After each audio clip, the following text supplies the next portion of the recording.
टोडा भीम से आने वाले सदस्य ने चिंता जाहिर की है कि किसानों को भीड़ में खड़ा होकर लाइन में लगना पड़ता है। वैसे ज़्यादा उतनी लाइनें नहीं लगी, पर लगी हैं, इसको मैं स्वीकार करूंगा। और उसके कुछ कारण हैं माननीय सदस्य। एक तो राज्य में लगातार भारी मानसून रहा, दूसरा अक्टूबर में 2 बार और स्पेल आ गए, बरसात और हो गई, तो उसके कारण अध्यक्ष महोदय जमीन में नमी बनी रही, एक कारण। तीसरा क्षेत्रफल बढ़ गया, बुआई का एरिया बढ़ गया, क्योंकि सर्वत्र बरसात थी, अच्छी बरसात थी। और खाद्यान्न की जितनी भी फसलें हैं, आप तो खुद किसान हैं घनश्याम जी, अपने पहले गैप हुआ करता था, नमी के कारण वो गैप खत्म हो गया। सरसों बोते फिर कुछ गैप लगता था, अपन गेहूं बोते थे फिर कुछ गैप लगता था, चना ऐसी चीज़ें अपन बोते थे। वो गैप नमी के कारण माननीय अध्यक्ष महोदय खत्म हो गया, इसलिए सतत बुआई किसान ने सरसों बोई तो गेहूं भी बो दिया, चना भी बो दिया, यूँ उस कारण उसकी लगातार कंटिन्यूटी में किसान रहा, तो उसको खाद की जरूरत पड़ी। और खाद की जरूरत के कारण उसको लाइन में कहीं कहीं, सर्वत्र नहीं, कहीं कहीं लगनी पड़ी। और ऐसी कोई अनहोनी नहीं हुई जो आमतौर पर पिछले शासनकाल में हुआ करती थी, लाठीचार्ज कर देना, गिरफ्तार कर देना, ये कुछ भी नहीं हुआ। दूसरा, उन्होंने सवाल किया है कि ये ग्राम सेवा सहकारी समिति KVSS को हमने जितनी भी सरकारी संस्थान है, स्पीकर महोदय, चाहे GSS हो, चाहे KVSS हो या FPO हो, उनको हमने IFFCO, CRIPCO और IPL जो भारत सरकार की कंपनियां हैं, उनको हमने पूरी तरह से पाबंद किया कि आप अपनी सप्लाई केवल KVSS, GSS और FPO देंगे, और इसकी 80% पालना हमने कराई है। बाकी प्राइवेट जो कंपनियां हैं वो प्राइवेट रिटेलर्स को देते हैं, उस पर हम उतनी पाबंदी नहीं लगा सकते। फिर भी हमने कोशिश की है कि वो GSS, KVSS को भी खाद दें, तो खाद की कोई किल्लत नहीं रही। डिमांड से भी ज़्यादा खाद हमको मिला है। मैं आपको आंकड़ा बताता हूँ।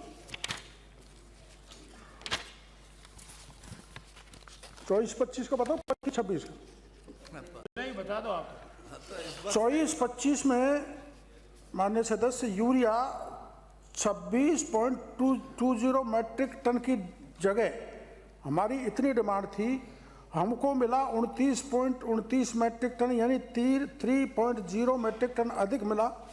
112% हमने यूरिया पाया। और DAP 8.50, हाँ यहाँ थोड़ी कमी है, 8.50 के अगेंस्ट 7.8, यानी 1.42 मैट्रिक टन कम, यानी 83% DAP मिला। किंतु इनके इलाके में SSP को प्रायोरिटी देते हैं DAP की जगह, तो इसलिए SSP करीबन 5,57,000 मैट्रिक टन और NPK 2,72,000 टन इसमें दिया गया, इसलिए किसानों को कोई किल्लत नहीं आई। वैसे ही 2025-26 में यूरिया 25.52 मैट्रिक टन की मांग के अगेंस्ट में 29.06, यानी ये हमको ज़्यादा मिला। और 8.43 के अगेंस्ट 8.45 हमको DAP मिला, तो यूरिया मिला 117% अधिक और DAP मिला 101%। अभी अध्यक्ष महोदय आधा फरवरी है, पूरा मार्च है, तब तक हम करीबन 1 लाख मैट्रिक टन और यूरिया स्टॉक में डाल लेंगे और करीबन 50,000 मैट्रिक टन DAP हम स्टॉक में डाल लेंगे पूरा 31 मार्च तक।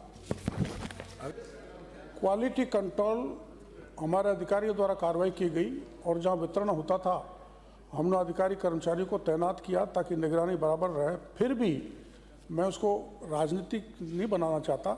पिछले राज में वास्तव में लोगों की आदत बिगड़ गई थी, रिटेलर्स की, ट्रेड मार्कर्स की, तो फिर हमने इसमें एफआईआर दर्ज किए हैं घनश्याम जी 107 और आपके 5 साल के राज में हुई 20, मात्र 20।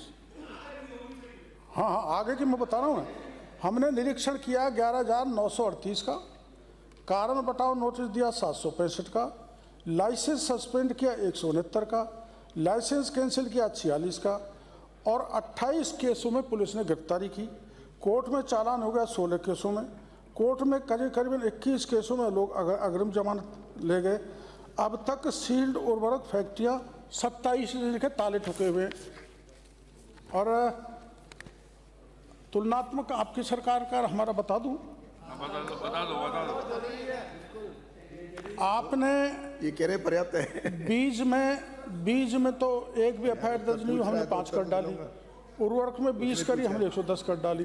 पूछेगा तो उसका उत्तर तो दिलाना है। और अब तक 115 हो गए आज की तारीख तक। ठीक। बीज में आपने